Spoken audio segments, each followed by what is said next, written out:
Hello and welcome to Searching for Truth. This is a second episode that I'm doing on domestic abuse, this time with the lovely Brenda Dempsey. And what really got me about her story when she first told me about it was that she was involved in this relationship for 20 years. She married him and had 4 children. So we're really talking about the depths of domestic abuse here. If you have seen the trailer, then you will have a real idea of the sorts of things that we're going to be talking about. So you might want to go and see that. This episode is really going into depth with Brenda. And if you didn't know, there is also another episode on domestic abuse with the lovely Claire Marie. And I have recently just done an interview as well around domestic abuse originally talking about adoption, but we very much talked about domestic abuse. So this is really a hot topic. And I'm really pleased to be opening it out and discussing it because it's going on. It's certainly going on probably more than it was this time last year because of the lockdown that we've been having all over the world. Scares me to think about that. So if you know anybody that's affected by domestic abuse, domestic violence, then please do share this. Depending on whether you're watching it or listening to it, it is available to watch and listen. So let's get on with it. Enjoy the interview with Brenda Dempsey.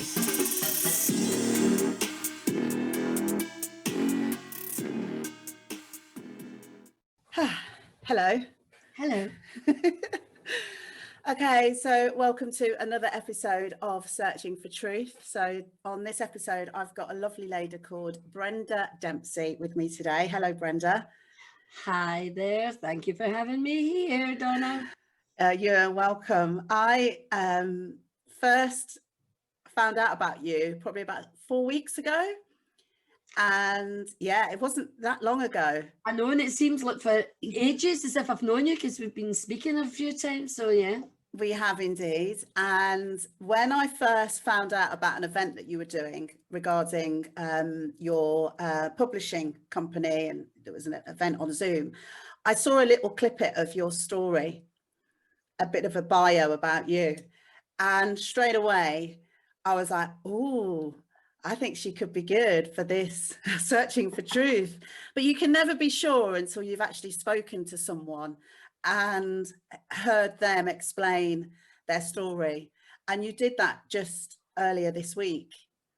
Now, I've already covered domestic abuse on Searching for Truth. I had the lovely Claire Marie talking about her experiences as a child.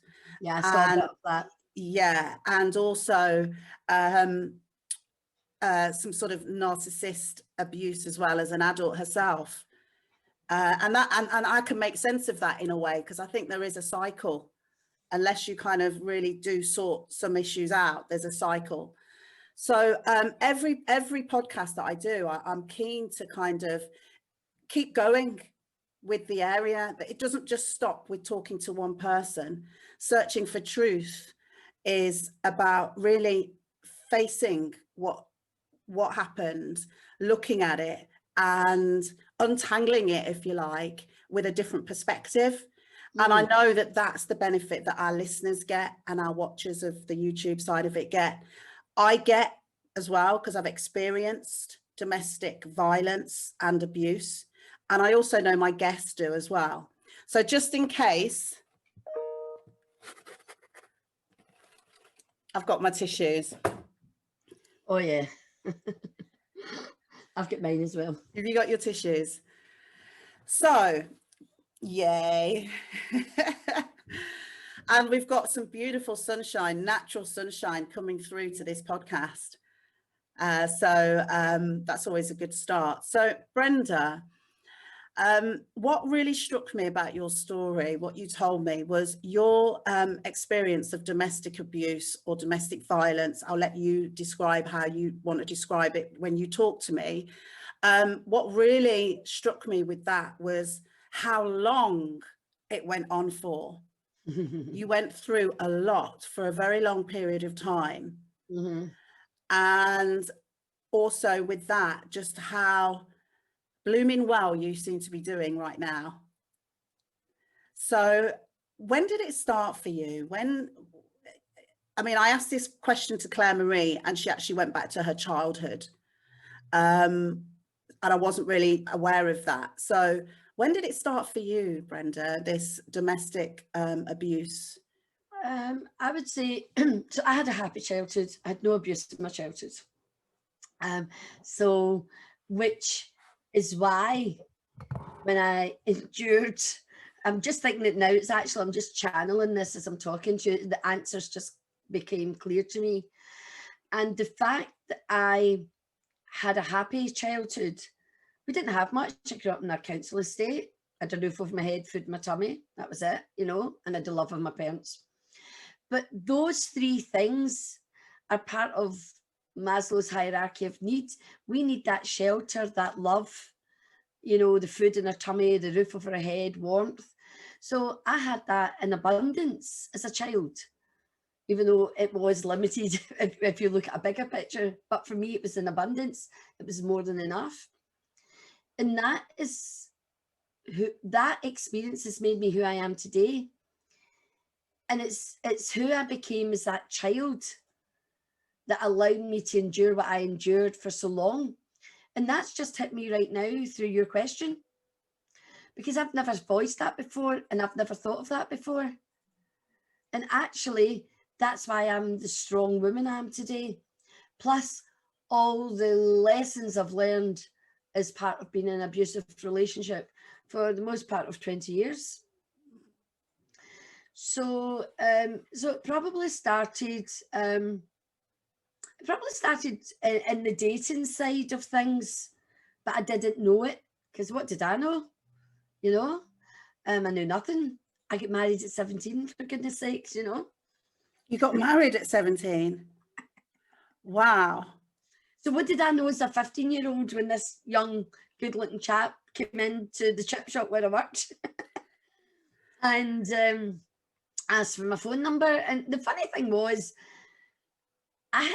I never gave my phone number out. My mother warned me, don't give out this phone number, blah, blah, blah, blah. So only a handful of really my close friends had it, but certainly not a boy had it. And I've got a funny story to tell you about that. So I gave this phone number out to this guy who didn't live where I live. So that was a big like attraction, you know.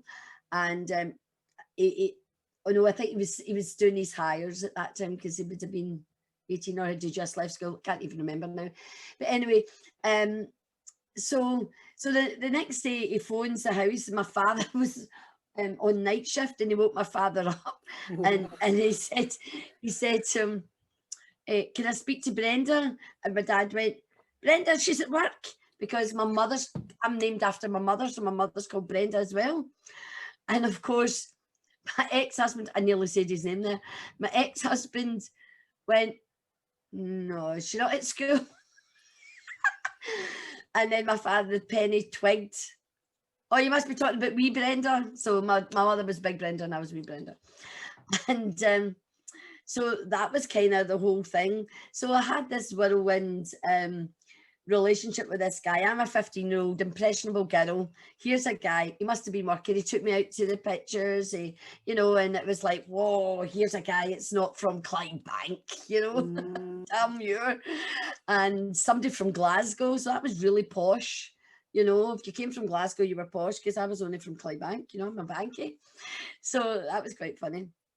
But even quite early on, he was persuading me to leave school. Now, I hadn't even sat my O-levels. It was O-levels in my day. So I was due to sit my O-levels in June the following year. And by the January, I'd left school. I didn't see all these little signs of controlling behaviour. From a very early, early on. Yeah. And of course, so the argument went, my mother was called to school. Why is she leaving school? She's university material. And I had this dream of being a PE teacher. God knows why. Thank God I didn't become one. But anyway, I did become a teacher, but not a PE one. And, you know, because I was very sporty, I was a school champion 3 years in a row and blah, blah, blah. And so needless to say, I gave up. But what I saw straight away was within about 2 weeks of leaving school, I got a job because I was an influential person even as a youngster, because I knew this man in my street who worked in the Singer sewing machine company, and he was influential in his. And I says, "Oh, I'm leaving school. I need a job." He got, and because he liked me, and there was this wee relationship. I used to talk to them and all that. Him and his wife. He got me a job just like that. And I went in, and straight away, people loved me. I was a great worker. I went to college. I got a distinction in my secretarial studies and all sorts of stuff, proving that I was better than I had thought, because at school I was told I was rubbish by my English teacher. So it's a funny thing that I'm a publisher today, actually. Mm-hmm. So anyway, so all these wee things happen. So the next thing, so I'm engaged on my 16th birthday. Oh my God, man. And then I'm married a year and a bit later. And even in that time, there was little things happening. But, I just thought, I never really thought anything of it. I didn't see the red flags. Anyway, so I got married, and I continued to work. I don't really remember much in the way of abuse. There's a few arguments and things, but not really in a total abusive way in those first 4 years. And then I became pregnant with my first child 4 years after I was married. And but actually thinking about it then, when I was pregnant, he kicked me in the stomach once, and was it a kick? Was it a punch? Can't quite remember. I just know he did it. Anyway, whatever. So, and I was like, was that like the first? Can you remember? Was that like the first time, or had there been any sort of physical, violent abuse before then? His abuse was mostly psychological and emotional abuse. Yeah. So putting me down, but then tell me he needs me and all that sort of stuff. Yeah. Yeah. So it was constant put downs, constant telling me I was stupid, constant all that stuff. So I kind of, half of me believed it and half of me didn't, and then just, Brenda, you seem like you would have been quite a hard nut to crack, because from what you've said, from when you did go and get your job and you went through, and your personality it just oozes out of you. You wouldn't have seemed like, I'm not trying to stereotype anyone here, but you wouldn't have seemed like the ideal young girl to sort of be. Do you know what I mean? So it just seemed like you would have been quite a hard nut to crack for this guy. I know exactly what you mean by that, but I was vulnerable. You were young. I was 17 and a half with a mortgage and running a home. Oh my God. All my friends are out partying. I never partied. I never did any of that. We never partied. We didn't have friends and party. Did you want to? Was there a part, or did you have real rose-coloured glasses on? I had rose-coloured glasses on because I thought I'm mature. I'm mature. I'm a married woman, But I still got folk chatting me up, which kind of massaged my ego a little bit. I thought, oh, I'm still attractive. God, I'm only 17, for God's sake, 18, 19. And, I could have got myself into a lot of trouble because guys find me quite irresistible, I've got to say. And even though I didn't think it at the time, but I kind of know it now. But yeah, it was rose-coloured glasses. Absolutely. Rose-coloured glasses. And it was this whole sense of being mature and being an adult, because we all want to be an adult. That's why youngsters want to smoke and drink. They want to become that adult. But oh my God, if there's anybody young listening to this, just stay as young as you can, free and single, because life as an adult ain't all it's cracked up to be. You think you can do what you like? Well, sorry, this world, there's very few of us can do what we're like. You have to work on it, and there is a point where you can do what you like, but you have to still fit in to a certain amount of stuff. But you have to be free in spirit, and that's what I'm a free spirit. But even although I thought I was a free spirit back then, I wasn't really, so can I just ask you something? Sorry, Brenda, because this might, you can see my mic in view. Never mind. Is because I might bring you in to talk about this at another time, but you've just touched on smoking when you're younger. I'm going to be touching on addictions. because I was one of those classic girls, 15, smoking, thought I looked cool, and then 40 years later, I'm still battling with not smoking cigarettes, but still battling with the addiction. At this age that we're talking about you now, were you did you drink? Did you do anything like that at that age? No, I remember. I remember first time I got drunk on one vodka. Oh, okay. And I was like, you weren't quite the same as me then. no, no, no. I mean, fundamentally, I'm a goody two shoes. I've got lots of energy and I love fun, but I'm a goody two shoes. I always come down on the air what's right. I rebel on the side of goodness. Now, that's another whole concept. I'm a rebel, but on the side of goodness. So it's a bit of an oxymoron. Mm. You know, don't tell me what to do, because I'm the queen of the I can revolution. That's what it's about. Because too many people think they can't when actually they can, and that's my passion. But that's another day and another topic for us to come back to.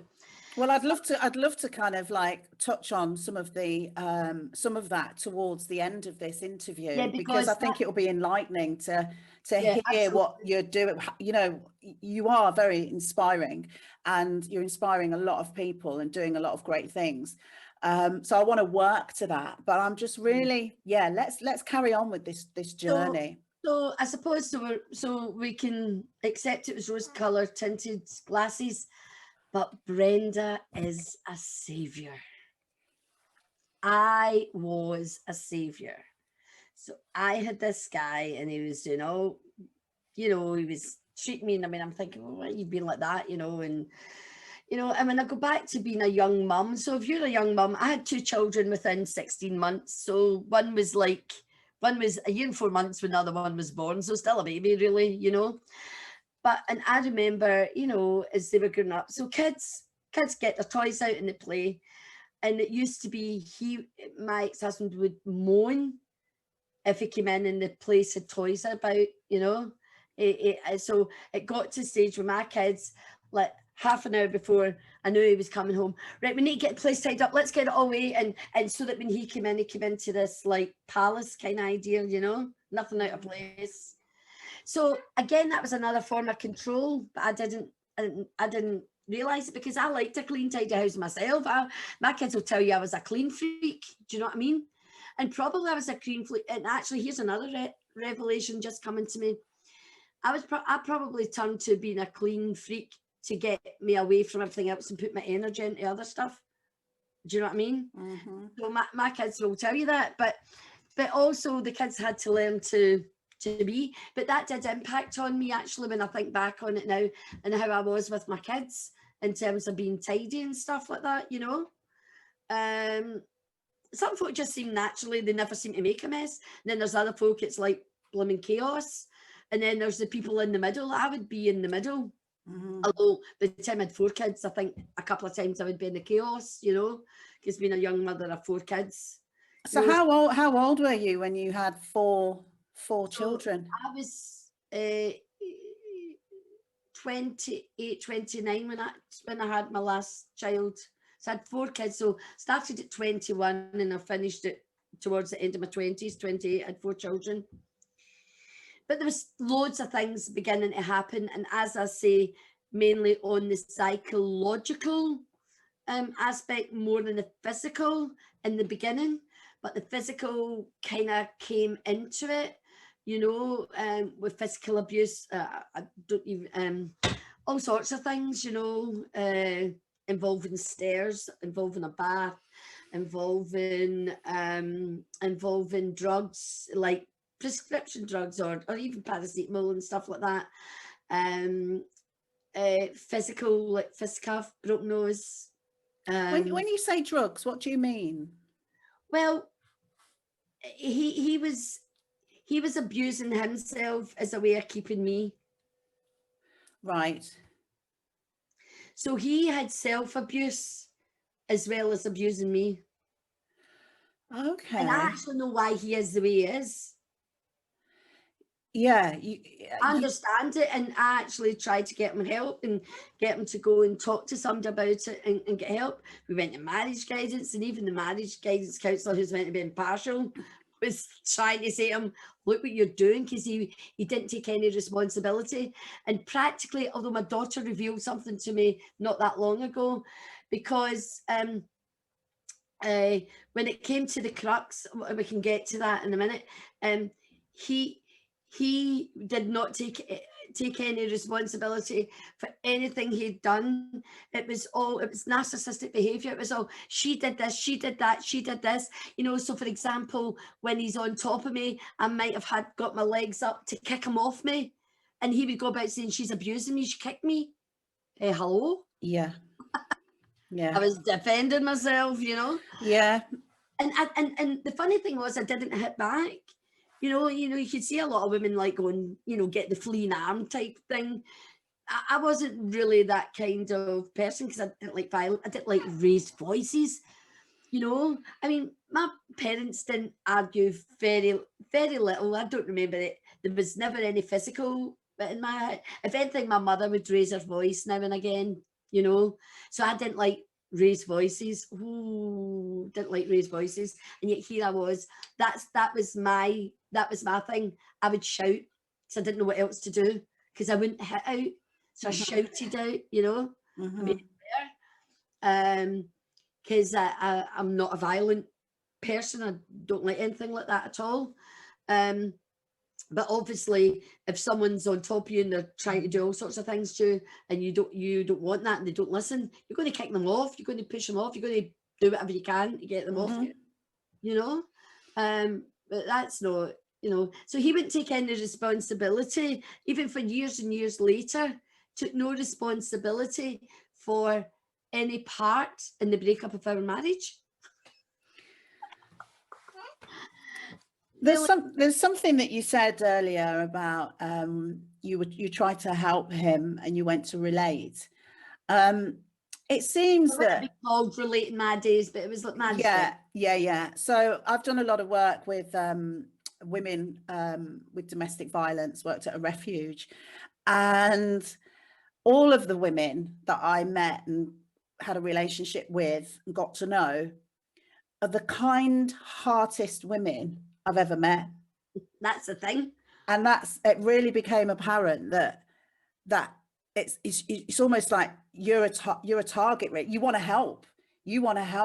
And all these women, it's so sad, because all they actually really want to do is help, whereas they're actually ending up being with somebody who is abusing that as well as themselves.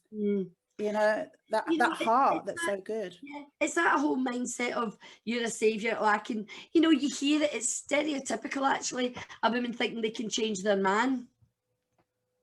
But we've learned a lot since then. Once you embark on an inner journey, you can't change anybody, because they've got to want to change themselves. We all know that. We know that through addiction.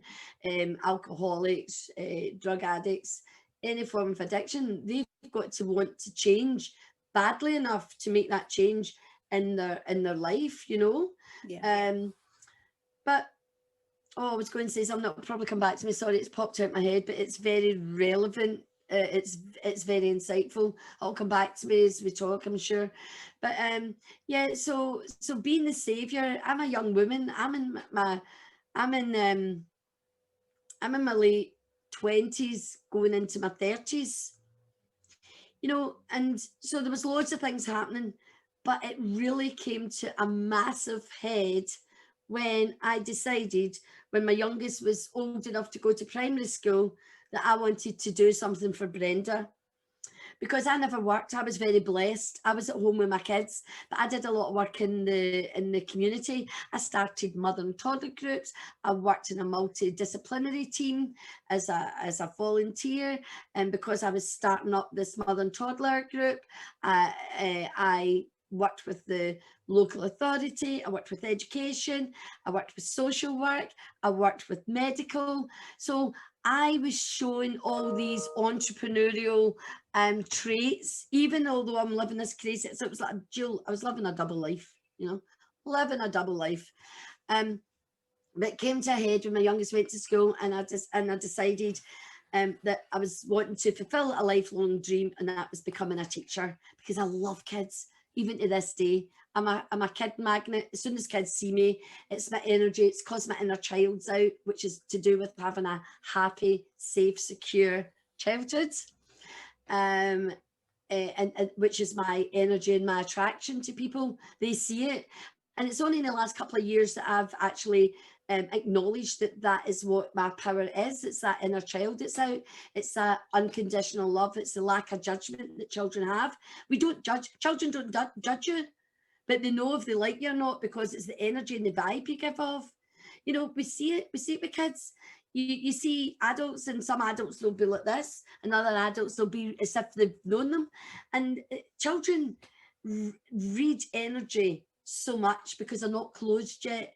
They've not got to that stage where they're closed, as we do with children, as we, you know, all our limiting beliefs and all that kind of thing starts to impose impact on them.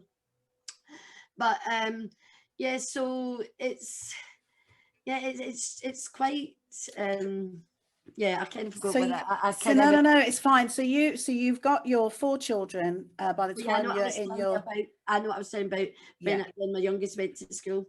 So when I went, so I went to university. I had to do 5 years. I had to do an extra year because I'd been out of education. I hadn't any qualifications. So I had to go and prove that I was clever enough to become a teacher. And so fortunately, again, I just sail. I sail through things. I really do. And so that was fine. And even here's another funny story. On the day I went for my interview to get into uni to become a teacher, I had a front tooth that was a crown, a cap, and I was in the middle of having my interview and it fell out my mouth. I just bent down, picked it up, and just continued talking as if nothing had happened. I didn't even try and put it back in. I just went and just continued talking. And they said that they've never seen anybody deal with such a situation in the way that I dealt with it. So they know she needs to come in. She needs to be a teacher. But anyway, so once I started going to uni, oh my God, the jealousy, there's loads of stories I've not told you yet, but the jealousy it was like that. It was so unleashed, so much so that everything was timed that I was doing. I was having an affair with every single person on the planet. Do you know what I mean? All the tutors, and I was, and So he when was afraid of losing you, wasn't he? That's what it coming is? into my power, Yeah. was being powerful. So that he didn't have control over you, did he, when Yeah, you started going to university? There was no way of him knowing who. And I think when you're in a relationship that's not good from their part, they know that, so they've lost control. They've got yeah. to have you Yeah, all the time, really, so that because they know that if you start seeing new things, and chances are you're going to leave. yeah, in particular with everything that's going on. But you know, I was Catholic. I was so heavily involved in the church as well. His family were extremely Catholic. His twin brother was a priest. That's where all his problems stem from, you know. And so I understood this. So I'm a huge understanding person, as I've told you. So I thought, well, we can change it. You know, he loves his kids. You know, he does love me, but he just doesn't know how to show it. Right? Doesn't know how to do it. He's whatever. And so the things that happened in the next 4 years were just, I don't know why I stayed. I did try to leave once. I left with my 4 kids, and we got a sheltered house, and I was racked with guilt at denying the children their father, and denying him his children, even although it was not a good environment to bring my children up in. I had this deep-seated thing, because I had this deep-seatedness of knowing that children coming from a good home is all you need in your life.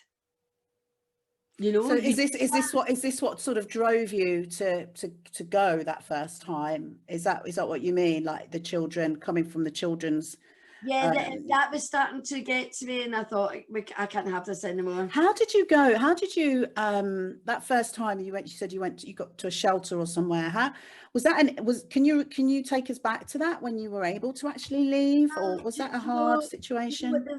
the funny thing is, this is really weird because I can remember the second time I left and no going back, but I can't remember the first time. Other than I remember my daughter, who was about 14, saying, I think we'll just go back to dad. Because I know I was going to tell you it's profound. Let me tell you that before I forget. Right, let's park that wee bit and come back to it. What is profound is this, and I understand this in the cycle of abuse. So when you're a woman who is not financially independent, key, huge key, and I wasn't financially independent. I was a mother with 4 kids. My husband worked. I just looked after the kids and did what I did. You know, looked after my parents, looked after the kids, volunteered for this, volunteered for that, kept a house. Oh my God, I was superwoman on burnout, but didn't know it at the time, you know. And so what happens in a woman's psyche? And I bet you've interviewed all women who were abused, they would tell you the same thing. I just know it, and I should do that research. And that is this, that even although you're in an abusive relationship and it's not good for you, what is outside of that relationship is the unknown and uncertainty. And as human beings, we like certainty. We like to know. That becomes our comfort zone. Even although we don't want it, even although we know it's not good for us, even although we take beatings, abuse on all levels, we stay there because it's what we know. Because what is outside of that, and particularly if you're a woman that's not financially independent, Yeah. because I'm thinking, where can I go with 4 kids? What can I do? Who's going to look at me again? That's it, I'm on the scrap heap. No other man's going to look at me. Why I even thought like that, I don't know, but I did, you know, because that's all I knew, didn't I? That was the era I grew up in. You needed a man. Ha ha ha. You know, words of the wise today, you know. But so therefore you stay. So between thinking you're a savior and you can help this man and you can change him, if only, if only, if only, if only, manana, manana, manana. And I don't know any different. And outside is scary because where am I going to get the money? Where am I going to get a house? How am I going to do this? There's a million and one questions come. I mean, with four children, I can really feel that. On top of what you've said, which is a really good point, and I just want to say something, what you've said there. Leaving for me, what gave me the strength to finally leave after nearly 5 years was finding out about my birth family for the first time, and finding out that a member of my birth family was alive and existed. So suddenly there was something that and that became the thing that became the thing that sort of gave me force to go to. So suddenly Yeah, that wasn't so unknown, you know, so I could really relate to that. I wrote it down just and, to remember. and I'll touch on your point as well because that comes next actually. So yeah, so this comfort zone thing is what it's like a magnet. It's like you've got a ball and chain, and even although you need to get out, the fear, you every breath, every day is a fear. So I get solace when he went to work, but as soon as I know it was time to come home, I would start, you know, it would be a nightmare, and things like that. But then going to uni was escapism. So I've got 4 kids. I've got to arrange childcare. I've got ill parents that I saw 3 times a day. So I'm a mother of 4 kids. I'm still in this abusive relationship in the beginning till the day that I leave. And I have to see my parents every day. So I go to them in the morning and make sure, give them a cup of tea. My mother had lupus. My father was ill. He'd always been ill all my life. He had breathing issues. He had tuberculosis and things. And he was just a weak man. So I was such a loving, loyal, dutiful daughter, not because I wanted to, you know, not out of duty, but because I wanted to, because I had that relationship. And And that was a bit of a saving grace, but my mother just couldn't understand. She couldn't fathom me out at all, you know. And here's another funny story. So when I went back after the first time I left, which God, I need to go away and meditate on that and see if I can remember how that came about, because I can't remember right now. That's obviously a block in me somewhere. Although the second one was more dramatic than the first one. The first one does. I don't think there was drama around the first one. I think I So just before we move on to the second one, are you able to share what happened for you to go back? Because you obviously left, didn't you? You left and went so to a what made shelter. me go back was the guilt Right. of denying my husband the right to Right, take you said, children, yeah, because yeah. I thought if the boot was on the other shoe, I couldn't even breathe, even thinking about somebody taking my 4 children and I couldn't see them. I couldn't breathe. Even now, if I think about that, I can't breathe. It's like my children are my life, you know. But they're all grown up now and they've all got their own Did he kids, have you a know. good relationship with them then? Even No, though, no? no, no, because he went to work and then when he came in, he was tired and he went to bed. And then the weekend, he did his golf and his own thing. And then I'm running about taking my kids to football, taking my daughters to dancing. Sometimes he did, but he wasn't what I would say is a fully hands-on father until I left. And then it was like, ping, a light bulb came on in his life. And do you know the first thing, and we're kind of jumping about this story here actually, we're not being very sequential, but let me tell this funny wee story. So when I went back to my husband after the first time I tried to leave, right? My mother had phoned. She was phoning me for something. She was always phoning me, checking up on me, but not in a bad way because she was worried about me, right? And she never got an answer. And she got herself, my mother had a walking stick by this time because my mum ended up in a wheelchair, so she couldn't walk very well now with the lupus. She got in a taxi. She came round to the house. All the lights were left on and she couldn't get in. She was screaming for us. We couldn't. What we tried to do, we'd walk to the Chinese restaurant to try and be a normal family, to try and do something that was family orientated, because I was trying to make this work. I was trying to make it work. And of course, my mother's there, we come round the corner because we walk, because it was only like a few hundred yards away. We come back round the corner and my mother saw us and she was coming in. But it's so funny. She thought we'd been murdered. Wow. So for her, I'm laughing now. It's funny now. It wasn't funny at the time, let me tell you. No, because Was she obviously thought that was yeah, a possibility. she Yeah. knew that was a possibility. So she was absolute. And my mother isn't a my mother for my mother to have done that, as ill as she was, and my mother was not a drama woman.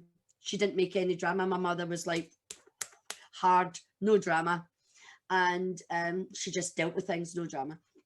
And so for her, but the thing is, my saving grace, as you heard me laugh there, that's been my saving grace in my whole life, because my family can see the funny side of things.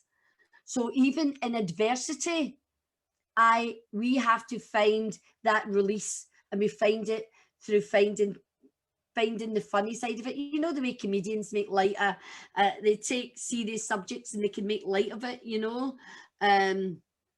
Like, so for example,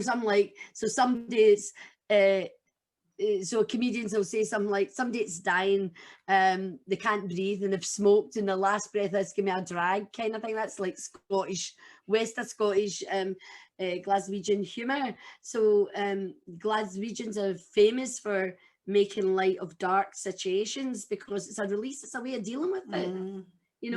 So when you tell the story later on, like I did, how, because you think that's absurd, he's going to kill, he's going to kill me. But it wasn't absurd, and it was absurd at the same time. So we've jumped the gun a little bit here, haven't we?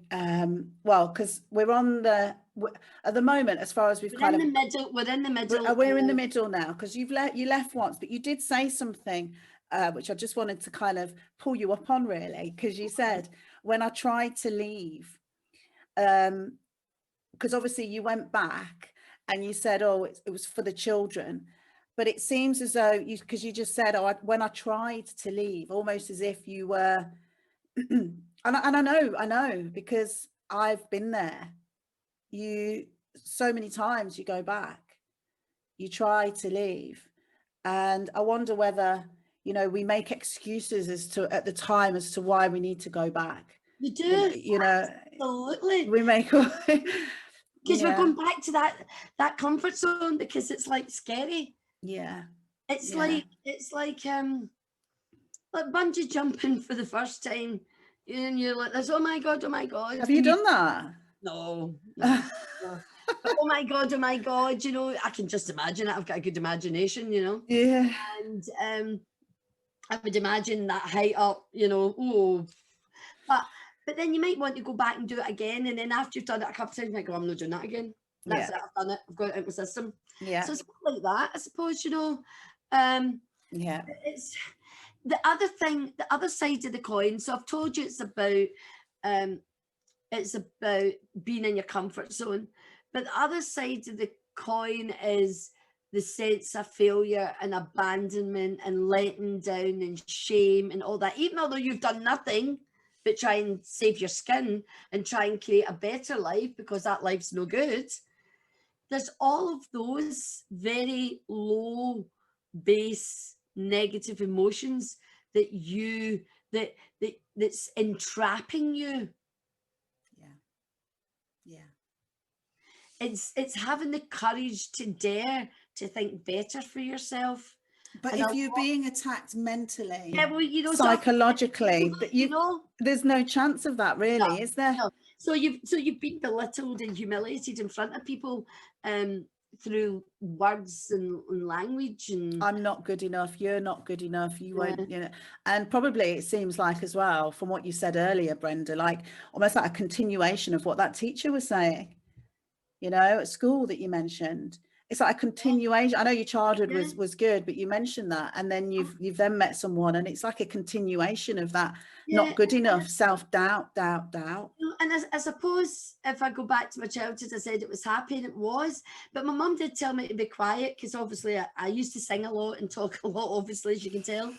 And because I love life, I'm excitable. I just love life. I'm a life lover. You It's know, one of the reasons I really, as well as your story, which I know we're only halfway through yet, but it's one of the reasons why I really wanted you on as well, because you are this person and your experience, this one, and I'm sure many others as well, they hasn't took that light away. no, And no, for, you know, and I love that because that's what we, you know, let's now we can look at that. I like to look at things that have happened and so many complex things in my life.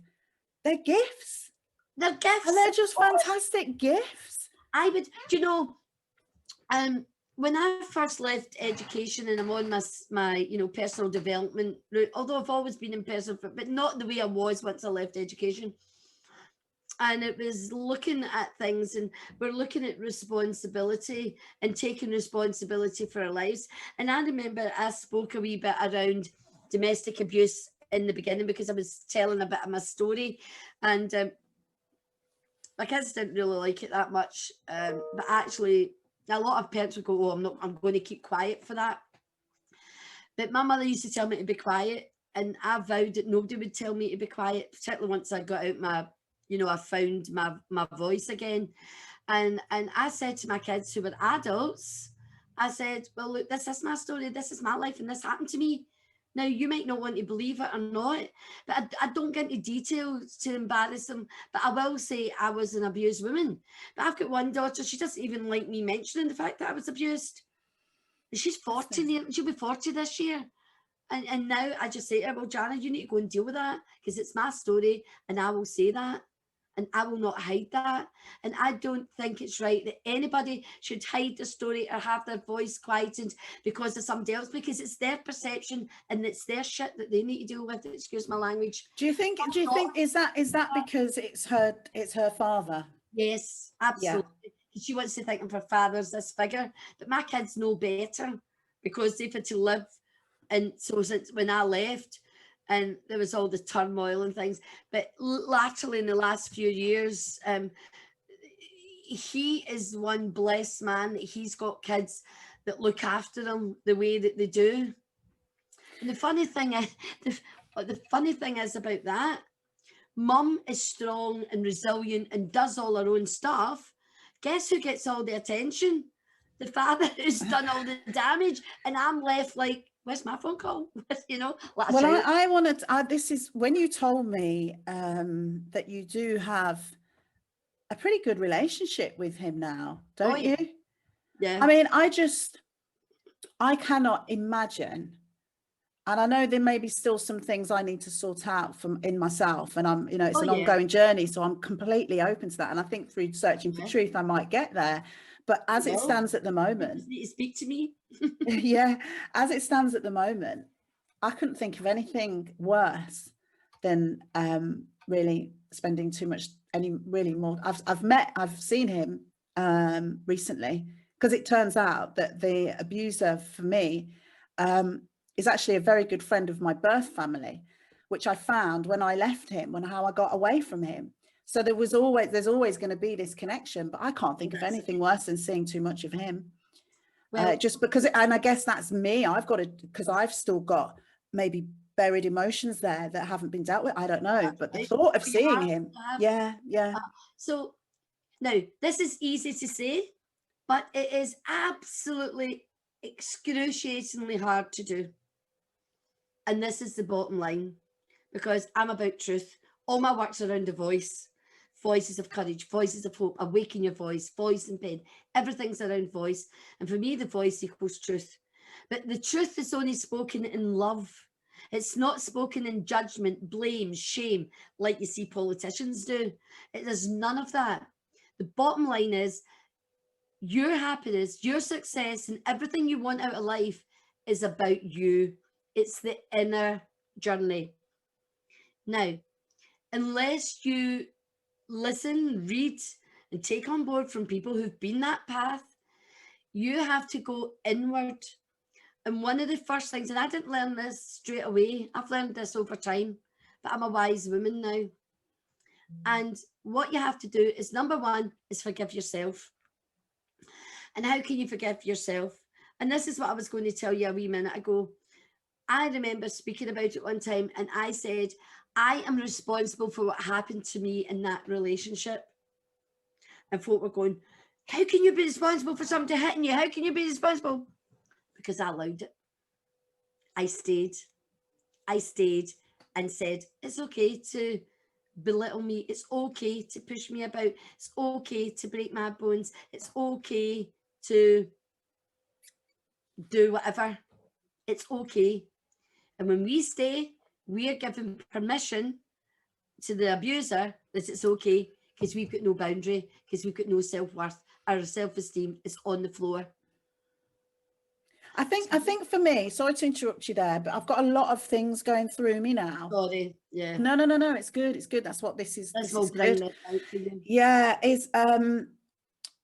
and it's a good thing, because what was going through them was like, okay, but I think the reason why I feel this, or was saying what I was saying before, is because I still feel like I was so young. He should have looked after me, should have protected me, because but then the revelation was That's actually, a limiting belief. That's yeah. a limiting belief of a generation where we were told you get married and a man will look after you.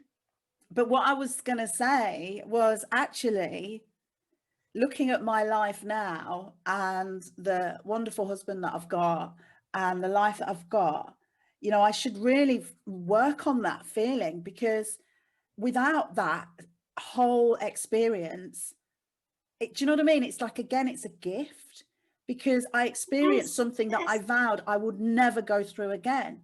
So, and I haven't. Yeah, that's right. I That's wouldn't have gone down that road if it hadn't have happened in the first right. place. So, yeah.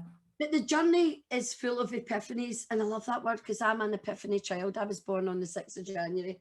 So life is worth, I'm saying to you, we are, everything in life that happens to us, for us, whatever, is our own doing. It's our thoughts, it's our actions, it's our words.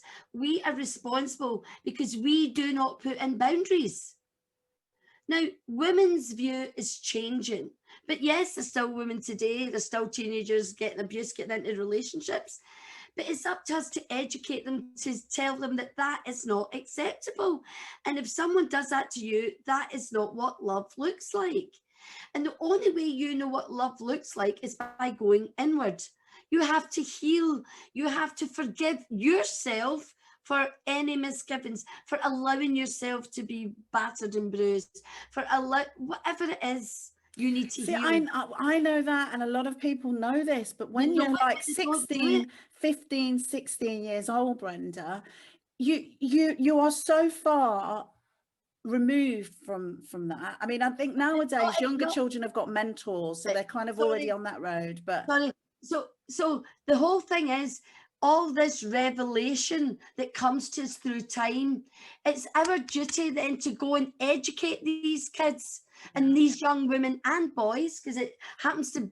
It's not just a women thing. yeah, it's Happens to yeah, men. It's not. It's not as, it's not the same scale as the abuse that women get. And there's a whole lot of psychological reasons for that I'm not getting into. But the whole thing is, it's up to us to talk to these women and talk to women before they even get into that, to let them know what are the red flags, what are the danger signs that tells you, because it's only a physical attraction when we're younger. We're all physical. We've got all this sexual energy. All of that gets in the way from being wise and the rest. And unless we train our children to think in a different way and to put themselves at the centre. Now, women, when they've got children, they come last in the pecking order. But through the inner work that you do, you have to see to yourself first in order to give in a healthy, loving way. If you don't, there's resentment, there's bitterness, there's all sorts of things comes into life. And these all operate, I'm big into the map of consciousness, and these all operate at a very low vibrational energy.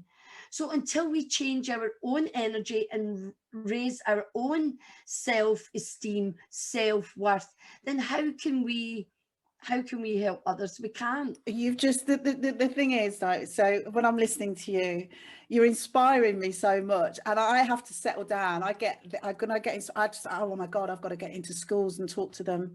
I've done it before as a speaker, but as I'm listening to you, it's just like, oh my goodness. But that's me. I just kind of want to do everything if I can. But you are Exactly. absolutely right. That's what we need to do. People That's that have, exactly what we yeah, need to because do. I never I was had a that. teacher. I I never was a had teacher that. for 30 years. I know what should be going on in schools. That's why I left teaching.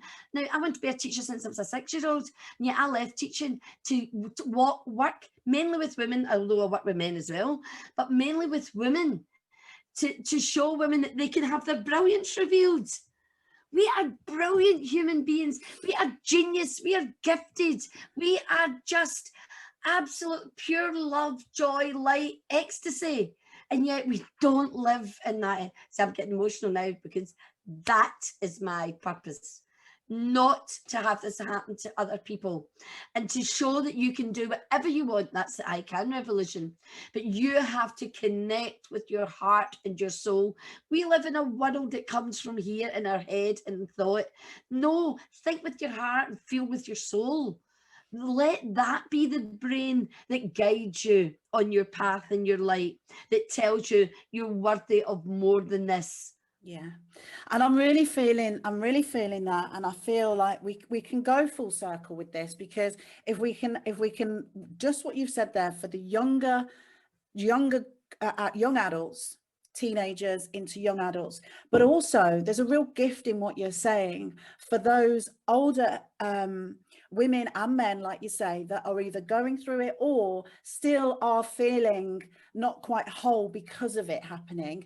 Actually, the gift element is really positive. You've got a means of looking at this now and seeing the gift in it, because actually Absolutely. I'm a little bit torn, as in I kind of wouldn't want it to happen again, and I wish I'd got the mentoring that perhaps I could give to children the age where I was kind of a bit messed up. But at the same time, I'm seeing it as a gift that it did happen. So it's kind of like, I don't want to, but then if it doesn't, if you can get the right mentorship, the right I know what you're speaking saying. in, The thing, I hear what you're saying. So you're saying if we don't go through these adversities, where's the gifts? Yeah. But the gift is bigger and better than that. I was That's coming to coming that. from a I was place coming of to that. love. Yeah, if you are able to, because there's good inspirational speakers coming into schools or doing all of this work, then there is a much bigger gift. There's a bigger gift. You don't have to go through any of that No. emotional trauma. You've just No. got this heart, soul-led gift Yes. from an early age, Yes. which you can then spread. Who says it needs to be full of drama and trauma? Who says we weren't born for drama and trauma? We're born to shine our light and to share our gifts and talents and genius with the world. And that struggle itself in finding that, you know, is challenging enough. I've got to say, my heart is absolutely swelling, as my life is, I'm middle-aged and hopefully I've still got another couple of decades in me at least. But when I'm looking at the young people today, they're turning their back on materialism. They're wanting family values. They're wanting good, honest, simple relationships. They're interested in the climate. They're interested in race. They're interested in equality. They're interested in, helping the poor and eradicating poverty. This world doesn't need to be poor, but it's these, I'm going to say it and I'll get shot down, but I don't care. It's these egotistical, narcissistic men who are running our world, who are keeping us where we need to be. It doesn't need to be that way. There's more than enough money in the world for everybody to have the basic needs. Now, not everybody is born with all the gifts and talents that they need, but there's enough of us to be sharing it, to be guiding, to be teaching, to be helping people reveal and find what it is within them. So, we can have a world where, we want excitement, of course we do, but there's ways of getting excitement that gives you joy, that a quick getting drunk doesn't, that a high on an ecstasy tablet, God, I'm showing my age there, I don't know what you call it these days, never been involved in drugs, haven't a Scooby-Doo, I've got to my age and never once been offered a drug in my life. Can you believe that? I'm in my 60s and I've never once been at anywhere where there's drugs been taken or been offered them. So God's blessed me in some ways, but I know that's not the case for today. I'm not that silly to think, I'm not that kind of person. I'm down. I know what's going on in a lot of communities, and I understand why a lot of people get pulled into it. But there's more to it, and that's what we've got to look. Now, this is something else that came to me, an epiphany moment just a few weeks ago. We talk about we can change when we go on an inner journey. How are we going to change the world? How are we going to change our societies? Because every community going inward and working from the inside out within each of their own communities, that's the only way. We don't need police. We need the good people in the communities to stand up and say, enough is enough is enough. That's my battle cry. Enough. No more. And when we say enough is enough is enough, no more, then all the like-minded people will rise and they'll come together. And then we'll educate and do things and support. We won't be judging and being self-righteous. No. That's not what I mean. We can work from the inside out by working together, by sharing, by going back to community. My mother talked about the days when you just walked out, you left your door open, people would walk in, now let's have a cup of tea. It was all about community. I live where I live and I don't know my community. I know that neighbour there and I know that neighbour there. That's it. And during lockdown, we came out for the clapping, and then we had a VE day get together. There's a couple that are professional singers, and it was brilliant. And we all said we should do this more often. This is great. Let's get together. Has it happened since? No. That's what's missing today. Because we think, we can't know what our neighbours doing. We're being nosy. No, that's not what it's about. It's about connection and community and caring that they're okay, not wanting to be involved in any drama that might be going on. But are you okay? But if we like, so I love Gosh, that, we by kind of the off, way. but that's it No, is I love that, part of the big picture. I love that strategy, because actually what you're saying is, you know, what we really need to be working on with ourselves, connecting in, caring, loving ourselves, which is where I'm trying to help people Yeah. come to with searching for truth. Ultimately, if we can all of us, every single human being, this is the way it is. We work from the inside out, and then actually mirror that everywhere, your community, Yes. you know, everything that you do, then yes, we stand a chance. Yes. And Yeah. that's why people like you and I need to be linking arms and coming together. There is no competition, there's only collaboration. There's only collaboration, and we're all leaders. Now, the latest form of leadership they're talking about is where the leadership goes in and out. So depending on what's happening, someone takes a lead role in that, and that is pure collaboration, using knowing who's in your team and knowing what their strengths are. Right, you're leading this and you're leading that, and you know, so I know that's the kind of leader I am. I will get down and roll my sleeves up, and I will not ask anybody to do something that I'm not prepared to do myself. And I believe in putting people in a spotlight and shining them. That's what I've done for 30 years of my life with children, with my staff, with parents. I always put people in the spotlight and show them how brilliant they are, and help reveal and let them see what they're brilliant at. And when you do that with, particularly I've saw it with kids and teenagers, when you give a child a platform and go, God, you're brilliant at that, I want you to show other people what to do.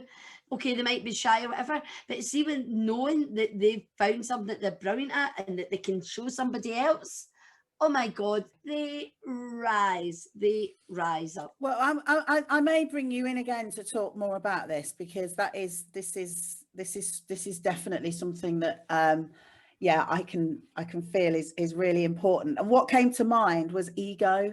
What gets in the way of this strategy and process that we're talking about, Brenda, is ego. So Absolutely. you know, this sort of leader thing, straight away, if someone comes in and has too much of a big ego, then that's when greed then can start taking over. And but I think that's, all of this is great stuff, but I think that's for another podcast, because I know that I could really interact with you here, and we'll be here all day. I know. But I But tell you what I want to do. I'm sorry to interrupt you, but I want to go back, because there was something that you shared with me in your story, which was really the sort of is the catalyst the right word? It's what made you leave in the end. And but what I want to say before that, actually, I'm going to leave it. I've done an angel reading.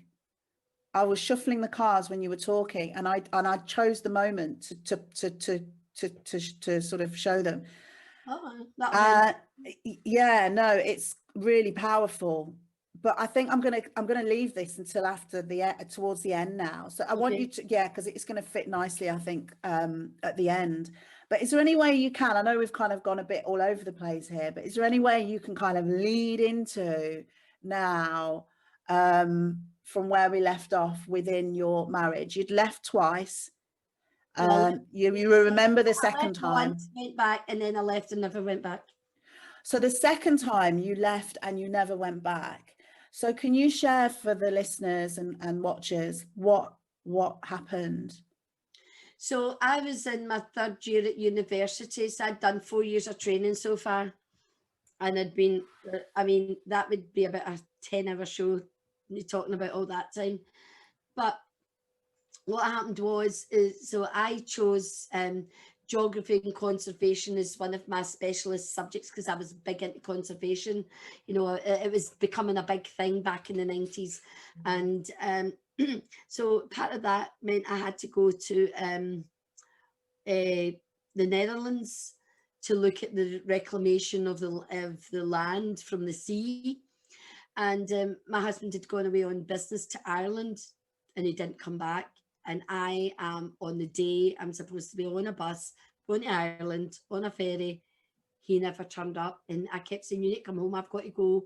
He didn't want me to go away for the weekend to do this. It was my coursework. I said, I've got to go or I'll fail. If I don't go, I'll fail. He never came back. He never came back.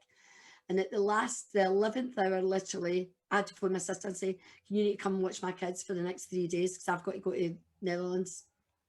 So luckily she came, and I did my training and I came back. And so this is towards the summer. So we're getting towards the summer. I remember it was the summer holidays. And must have been about July time, I would think. I can't remember. Do you think I would remember the day, wouldn't you? But I don't. I suppose if I look back, I could probably pinpoint the day. But anyway, so it was the arguments. It was just horrendous, and I was just like miserable, and oh my god. But anyway, so this day it came home early from work, and I was like, oh my god, what are you doing? You know, and I was like, but this time I'm like, oh my god, he's back home. I've got to put up with him again. Oh, you know, because I knew it was coming. There was the pattern. So as I told you earlier, when he went to work, I could breathe. But the minute I knew he was coming home, so this day he came home early. So of course he was going on about me being away and all these affairs I was having, and also, you know, the usual sort of stuff, you know, and he kind of went for me. And you know, it was like lying down half on a couch, and I was trying to get him off, couldn't breathe. And fortunately, because I was very agile and very skinny in those days, I managed to get my leg up in between us and actually kick him off, and I ran out the door and I never went back. So do you think he was trying to kill you? Was he just trying to, yeah? We'll never know, because I'm still here. How long are we, I mean, he was obviously really, really angry, or did he think that you'd almost gone sort of thing? The fact that you'd done your trip to the Netherlands, you were back. There'd been so much building up in him anger-wise whilst you were away. It sounds as though it just all came out when he saw you. It's just corruption, volcanic eruption. You know, so I think this must have been about 2 o'clock in the afternoon, because I had to go and get my kids from school. Oh, so your children weren't there? They didn't witness any of that? No, they were at school because he came home early. So I did with mobile phones in those days, 1995. Not really. Oh, not really. No, we not didn't really. have phones in those days. So I can replay that scene in my head, and I can replay being out in front of my house, but then there's a blank. I don't know how I got from my house to where I had to go.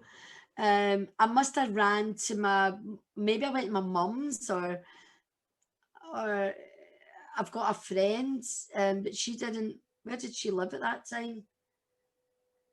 I must have went to somebody, and then they helped me go and get the kids and go back to, it'd have been my friend. Yeah, I remember where she was living now. So somehow I must have got to my friend. I must have got a phone call. Or at the school gate or something like that. Yeah, I went to the school gate and got the kids, and we went back to my friend's house. And luckily enough, we did this a lot, but I had no bag. I had nothing. I had only what I was wearing. I had nothing. I had no money. I had nothing. So my friend knew what I was living through and everything, and so it was easy for me to go, oh, we're just going to go to Annette's. And so we went to my friend's house, but I'm like, didn't know what to do, and I'm like, oh my god. But for the kids, we've got this brave face on. And then I says, oh, you're just going to stay the night? And then I had to tell my daughters what happened. Well, not in detail, but I just said we're not going back. And they're going, I knew that. I told you not to come back. Was he contacting you? Was he harassing you to come back in any way? Do you remember? No. Do you think he knew? Did he somehow know? But you see, but he still continued to make me feel guilty, because he was telling his family that I've left him. They didn't say, I don't know what he told. I reckon he told his family I'd had an affair, because they were very Catholic, you know. So he must have told them I had an affair. That's the only thing I can think of. but he just made me feel so bad that I was taking his kids away. I says, can you not, you need to leave the house and let me and the kids come back to our home. He would not leave the house and let his children live in their own house. It was all right for his children to stay with Tom, Dick and Harry for about a week or two till we got a house, and it was okay for us to go and live in a part of the town. And I was well known. Everybody knew who Brenda Dempsey was. I did all this community work. I didn't live in a big place. They all knew me. They all knew Brenda Dempsey, you know. So I'm in this sheltered housing and with my kids, and we're in this, thankful it was clean, but it wasn't home. It wasn't, they didn't have the things, they had nothing. It was cold, it was damp. It was just, it was a council house that was, and I was brought up in a council house. I've got nothing against council houses, but after working your way up and living in a, I think it's also because a lot of like domestic violence, domestic abuse survivors do leave with nothing. You know, that you can go to the refuge, they've got nothing. You've just got to go. You go with the clothes that you've got on your back and the toy that your child may have in their bag, if they're lucky to have a toy. I had to go and get money, and I had no money. I had no savings account. I had nothing. I was a prisoner. And you didn't get any. Well, I think in some ways. But when that happened, a couple of weeks later, I was back in uni. I didn't even take time out, maybe a week or two. I was back in uni. Kids went back to school. We tried to get on with our life. I've got to say, my kids, I don't remember with my kids having, you would think their behaviour would have gone off the rails, but it didn't. I think maybe the fact that you went back to uni so soon, because I think with a lot of things, the best thing you can do, if you can do it, is get back on purpose. Get back on the horse. Get back on purpose. Get back doing it, getting into a routine. Now, if you'd have not done that and you'd started hitting the bottle, I can imagine that your children would have had some behaviour issues. There would have been a lot more, but I was quite shocked. I'm not saying there wasn't, because my oldest daughter was about 15. 19. That's a rough age. Yeah, she's 15, 16. So she then went out with a guy that was a lot older now. And the thing was, one day, it happened one day.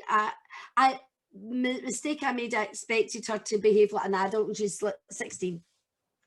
And one day I wanted her to do something, she didn't do it. And I actually grabbed her and pinned her up against a wall. And the minute I did it, I just broke down, because I didn't do stuff like that.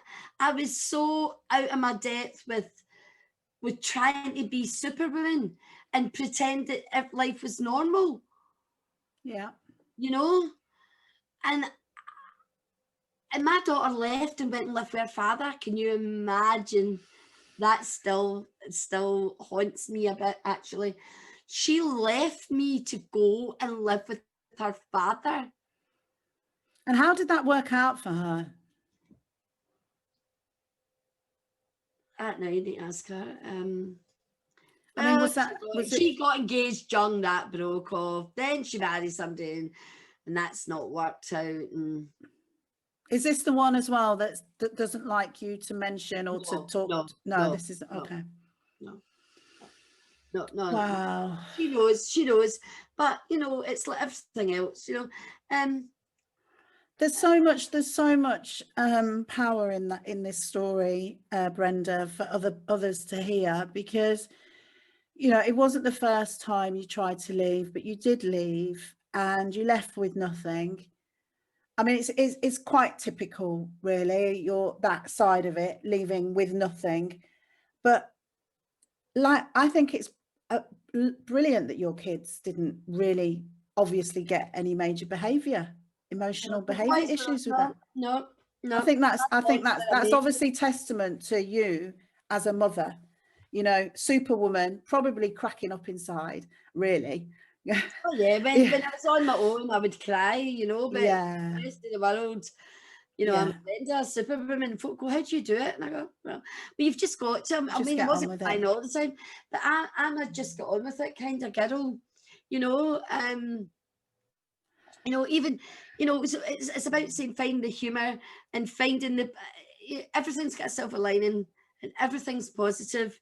And as I say to a lot of folk, I'd rather live in Brenda's world and be in the drama that you're in. You can keep it, you know. So even just let me tell this wee story, and it's more about the testament of who we are rather than anything to do with the domestic violence. But I think I want to share it, and that's when my father was dying. He couldn't breathe, right, and we were with him, me and my other siblings. So there's four of us, and I'm the youngest. And you know, halfway, you know, in the middle of an afternoon, about 3, 4 o'clock in an afternoon, when my dad is struggling to breathe, and we know this is it, he's dying. You know, we were told nothing, that's it, and you knew there was no coming back by how he was, and we. I knew my dad liked singing, and I just said, and we were sitting in the atmosphere was so tense as you could imagine, and I just started singing. I said, so let's sing. I thought we need to do something. We can't stay like this. This isn't good. You know, we'll go crazy. So I said, right, let's start singing. So we started singing things like When the Red, Red Robin Comes, you know, so it's all my dad's favourite songs. My dad not breathing, putting thumbs up as if to say, thank you for that, you know. And then the priest came in to give my dad the last rites.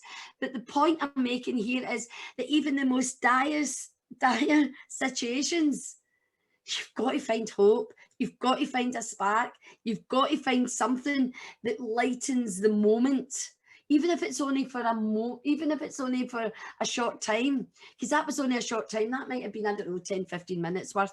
But in that whole, I don't know how many, 12, how many hours, 16 hours that we watched my father die, right, horrendously, we had to find some light because it was horrendous. Yeah. Well, it kind of goes back a little bit to what we were talking about, the gifts, wasn't it? Yeah. Finding those gifts in every situation. Yeah. And I think by doing that, it then stretches or widens our perspective as well, and gets us to sort of, you know, help us to step out of that comfort zone. You know, we were talking about that as well before, how we find it hard. So I think that's what, you know, it's a really important message in this podcast is the gifts. There's gifts in everything. And I really want that to go outwards to the women and men that are maybe going through abuse now. It's You know? even teaches you about patience and tolerance, and that there's a time. You Yeah. know, you hear there's a time to be born, a time to die, a time to, you know, we all know that sort of famous. I think it's actually biblical. Yeah. Um, and it's that acceptance of things that makes it easier to deal with. It's like we don't see it often, but we have seen it.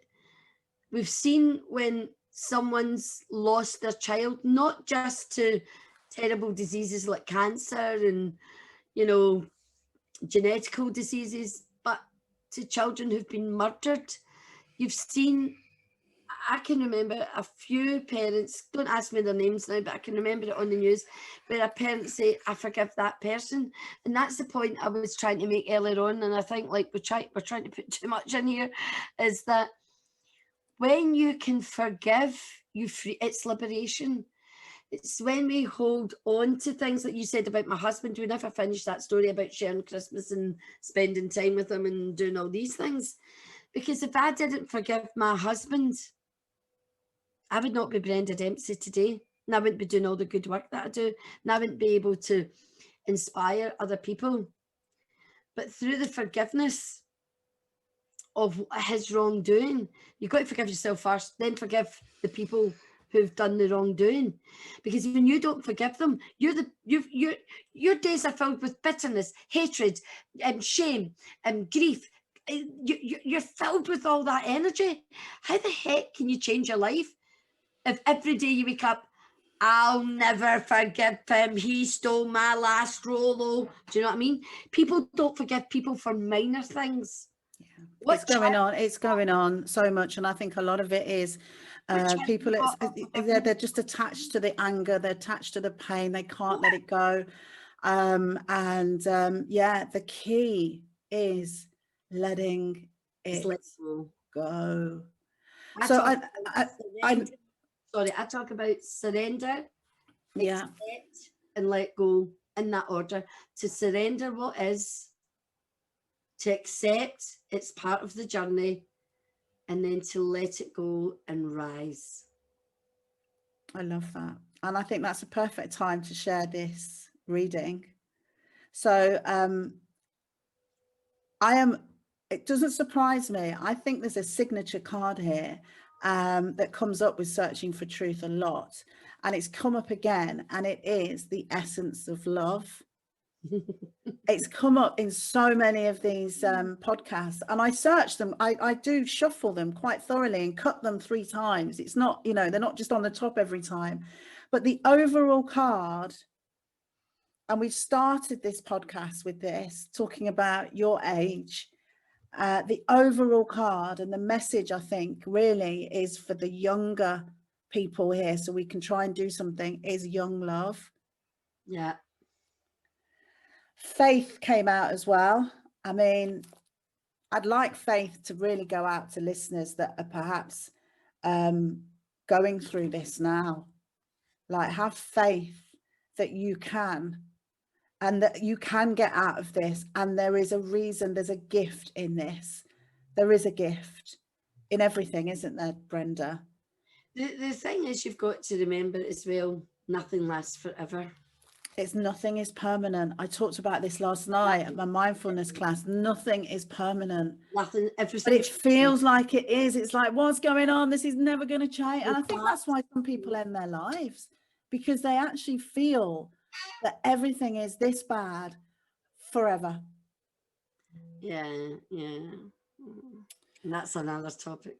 It is another topic. It is another topic. The Angel of South came up, and I just grabbed my book to just quickly have a look which psychological function. It's the psychological function of sensation. So I'm going to look into that more afterwards, but that came up as well. But what's really struck me about this is the essence of love. It's just, it all comes down to loving yourself. Absolutely. You know, and sometimes as a child, if you've been abused or something's happened to you as a child, that's a really freaking hard thing to do. Yeah. So that's why I think I'd like to really work on that inspiration. You inspired me. I can't do really much more than what I'm already doing, but you inspired me. If I could get out there to the kids, anyone out there who has got the means, experiences, a voice. Absolutely. Speak to these children, these young adults. It's you know, we're very similar in a lot of ways, as you know, Donna. And you talk about truth, and I talk about voice. And I said to you right at the start, voice equals truth. So we're on the same path. We're using a different language, but it's the same, absolute same thing. Now, I describe myself as sunshine energy. So I give life, breathe life and light and warmth to people, and you need sunshine. But my essence is love. I love everything. I told you I was a life lover. I love people. People can't understand why I am the way I am towards people, and that's because I love people. When I say I'm a people person, I mean it to my head to my toe. You know, I can go to bed and sleep at night because I don't hate anybody, and I don't use that word. I might dislike people's behaviour. And I understand a lot of people because I've done a lot of psychology and all sorts of stuff. I understand a lot of behaviour. It doesn't excuse it, but we just don't come at life in the way that we're brought into life. Yeah. And you know, some people are fortunate and some people aren't. And if you believe in past life, some people come into certain types of life because there's lessons they've got to live. So people who I know who are very spiritual tell me I'm at the top of, you know, I've had so much pain in my life that I'm now here as the wise woman, and I now know it since turning 60. You know, so I'm 62 now. Since turning 60, I have I have an understanding, a knowledge, and an insight that you can only get when you open up to the gift of seeing and Yeah. understanding and enlightenment. Now, I talked about the map of consciousness. So this year's been the year of joy for me, funnily enough, with lockdown. I started out with the year of joy, but actually my life is joyous and I am joy. But with my next phase, my next 10 years on this planet is about inner peace. So I have found inner peace, but I know I'm only at the start of that journey. And that inner peace, I know I've got a lot of work to do around peace. And it's no surprise that in the last 3, 4 months, I'm invited onto things that's all about peace, because that's my next step in my journey to enlightenment. Yeah. And I'm just part of, you're not going to believe this, but I'm one of 10 women internationally who we're about to reveal it in the next couple of days, the International Consortium for Domestic Peace. Now, that is my concept, because when you use the words domestic abuse or domestic violence, what happens to the inner side of you? You recoil and you shrink. But if you talk about domestic peace, this is what we want the world to live in a domestic peace that begins with each of us, with love, light, joy, and peace within us. And if we can take that as a child, because that's what we're born with, and we can educate parents and educate children and educate other adults to maintain this world in which we need to nurture love, joy, and peace. I'm going, I know if it's a podcast you won't see it, but I'm holding up what I live my life by, and look at those top 3 words: love, joy, and peace. I am the essence of love, because I love everybody and everything. And people look at me and think I'm crazy, but I don't care. You can call me crazy, but I'd rather love people as be bitter. Well, we're going to have to come to an end now. I would like to just, before we do, finish off what we were talking about with the Christmas dinner table. And I want to lead into what you're doing now, because you've got an amazing business. I'm hoping to be working with you one day. You are on fire and you're doing really, really well. And I think this is a beautiful way to end this. So let's just, obviously, you've got a good relationship with your ex. I'm assuming it's your ex-husband now, right? Yeah. Just checking. Some people don't bother ending them. I'm thinking, okay, you're having Christmas dinner, but you did. Yeah. So you had Christmas dinner. You have Christmas dinner. You have a good relationship with him. Is it kind of ongoing, or is it just very? I mean, what how is it with him now? See, when I'm always connected to him, because he's the father of the 4 children. Father of your children, yeah, of course. And you've got 4, so yeah. And these last few years, they've stepped up to the mark more than, he's blessed. That's all I'm saying. And right now he's out in Dubai spending time with 3 of my kids, because 3 of them live in Dubai, and he'll be coming home shortly. I think he's halfway through or something like that. Anyway, he'll be coming back home. But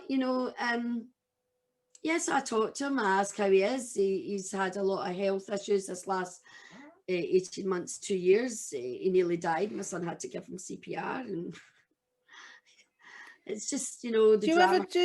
have you ever spoken to him about the past?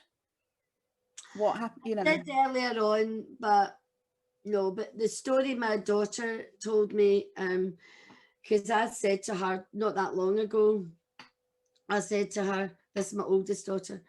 I've got 2 girls and 2 boys, so my firstborn. I said to her, I said, you know what, Laura? I said, your father just doesn't take responsibility for any part in what's happened. I says, and he still doesn't take responsibility. And she says, well, Mum, actually he did, because I had a very frank conversation with him not that long ago. And he said that he's not said it to me, but he said, actually, he revealed to my daughter that he'd had an affair. Wow. you know, Wow.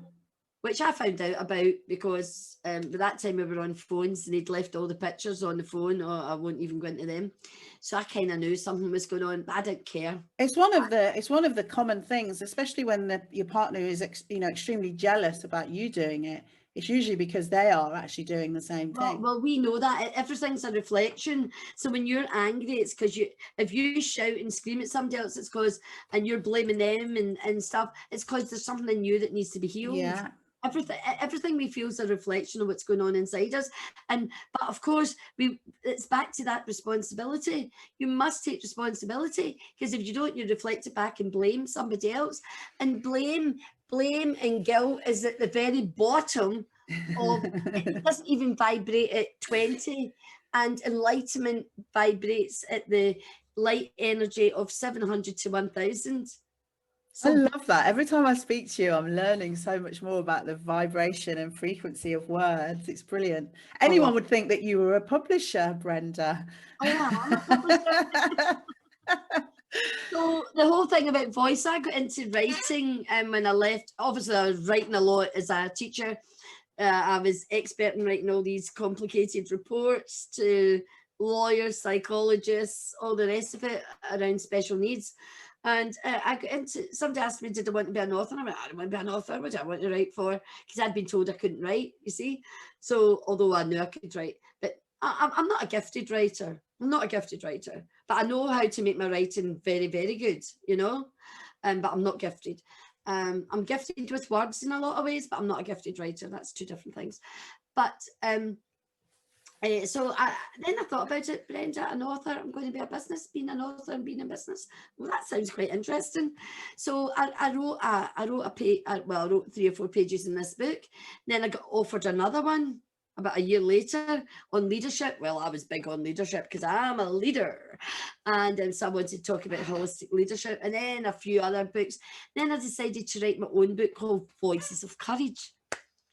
And actually in Voices of Hope, and Voices of Hope was a year old this month. On the 23rd of November it was published. And then I was very fortunate to work alongside a publisher. COVID came, lockdown came, loads of folk asked me, could I write, would I write, did I ghostwrite, did I do all these things, because they kind of knew I was in this world of books and things, as well as coaching, as well as, so anyway, long story short, what happened was this year, around the May weekend, I said, my partner says, I've told you to go into books. And I thought, you know what, I'm just going to do it. Because people keep asking me, can you publish my book? I thought, no, I'm not a publisher. And I'd learned a lot about publishing. And I thought, why not? I had a conversation with a couple of ladies who went, yeah, we'll come and work with you. And lo and behold, on the 22nd of June, I launched Book Brilliance Publishing, hence Brilliance. And brilliance is that light, and brilliance is a genius, and brilliance is a gift. So therefore, yeah, so we're what, 6 months, 5-6 months old now, roughly. And I'm going stronger. I'm accelerating at a rate of knots. I've had to get myself a business strategist because we're growing, and I need to make sure I'm prepared for what's coming in 2021. I've got a new website coming out maybe next week or the following week. It's imminent. And yeah, and you know what? I love it because I'm teaching, I'm mentoring, I'm helping people grow businesses. I'm helping people speak in public. I'm helping them write. I'm helping them find their voice, awaken their voice, share their voice, raise their voice. So I'm doing everything who Brenda Dempsey is through the medium of books. And and the people I'm attracted into my life is people that I would never have thought, and it's just phenomenal. And I don't even need to go looking, people find me. And that's because when you align yourself with who you truly are and you find your purpose, you become a beacon of light, and that light just grows and grows. And the more people you help, the more that light grows. And so for me, yeah, let's get your story out there. Let's help you use your story that's what Voices of Hope is about. Women who've been through similar and worse than I've been through, drug addiction, near death, all sorts of things in here. And they've turned that life around and found a purpose and have created a business. And in creating the business, the ripple effect continues, and we educate each other and we help people not have to suffer for as long as if they didn't have someone who could help them. And when you read a story, every time you tell your story, whether you write it, read it, use it in your business, you're giving people permission to absolutely do the same, you know. So if I just take anyone, and at the end, let me read. This is funny. Tonight I've got my Awaken Your Voice, which is my diversity and inclusion. You know about that because that's the event you came to. So this is, I bet you this is Joyce O'Say. Let me see. Yes, it is. It's Joyce O'Say. I just knew by the last. If you don't mind, let me read 5 or 6 lines. Awakening awareness of greater diversity and inclusion in children's stories will open countless doors and opportunities to work in schools, give talks and create a range of products that will connect the younger generation to their identity and understanding that we should focus on the similarities and not the differences of each other. My hope is for women to find the courage to step into their power, find their purpose, and feel fulfilled by making a difference in the world. Love And that. I'm tingling all over. Yeah, beautiful, beautiful. Yeah, Just the joy and that revelation, those epiphanies, and I've had the privilege to work with over 60 women in these anthologies. And when women share their souls with you and they don't know you, you're a stranger, and they share their souls, but you're coming from a place of love and understanding, and you give them that space and voice to hear those stories and listen without judgment. And then you can put it into a book. For this is for prosperity, this is for all time, this is a legacy. Then you're doing something marvelous, and that's what being a publisher is like for me. You know, the women and men who are coming to me, children's authors, business authors, fiction writers. Even in fiction there's all this wonder and beauty because it's deeper. What they're writing about is deeper and sharing something about our humanity. yeah.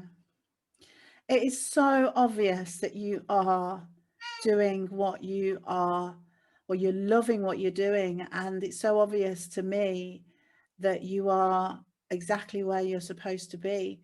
There's been more, there was more emotion that came out there from you, Brenda, talking about what you're doing now and the passion around what you're doing now, than there was when we were talking about your past, which is how it should be.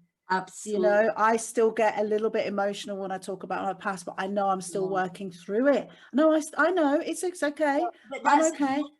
that's what I'm saying. When It's you can stand and talk about your past without that emotion, you're healed, then and that passion has to go into what you're trying to do now. So yeah, as you can see in my, you can hear in my voice, because there's no reason why we need to live in the world we live in, and there's no reason why women in particular have to endure what they endure. They just need more people like us around them and educating them from a younger age so that the choices they make will not allow them to endure 20 years of abuse in a relationship. Not that relationships even last 20 years now. That's a bit cynical. I'm not realistic. no, well, no, they don't really. And with some stuff going on, maybe that's the good thing.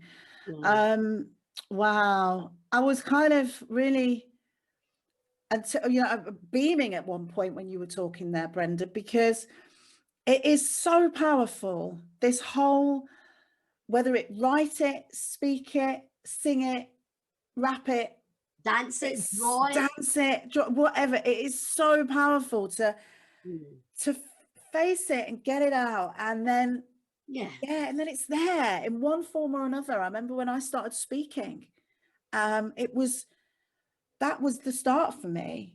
You know, I started speaking my truth, sharing my story, and absolutely. learning how to be a speaker, and the healing. And I really love that we've kind of ended on this bit here, and I will put your details in the show notes, Brenda, because I'm hoping to work with you one day. I will have a book one day.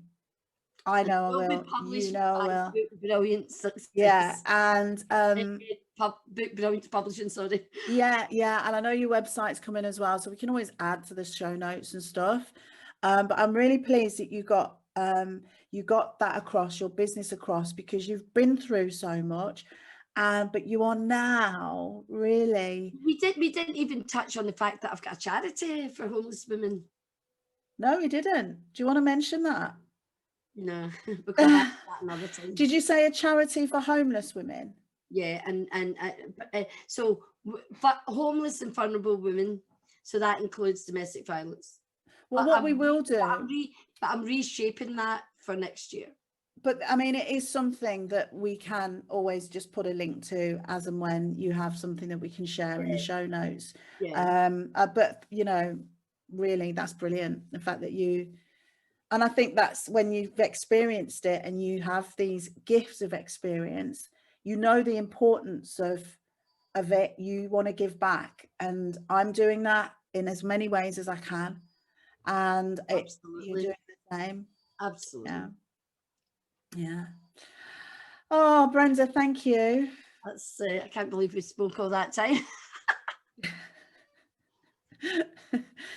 Yeah, there might be a little bit of juggling around here and there with it. You probably can make 2 podcasts out of that, part 1 and part 2. Yeah, maybe.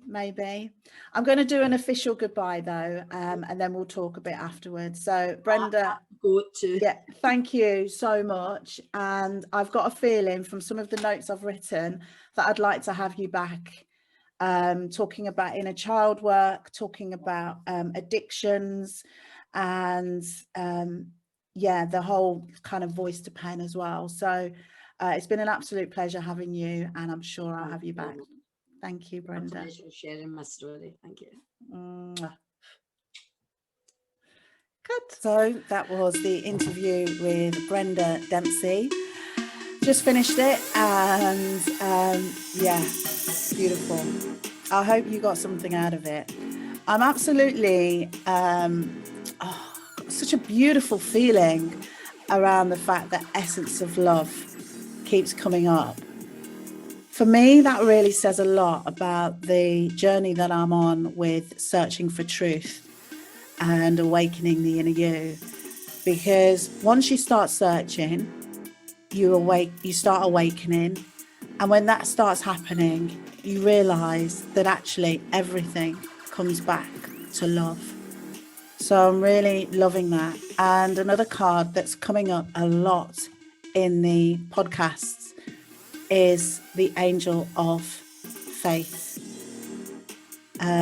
Keep the faith that you can do this, whatever it is. We talked a lot about gifts and finding the gifts in whatever it is, past experiences, current experiences, because these really do enable you to expand your perspective.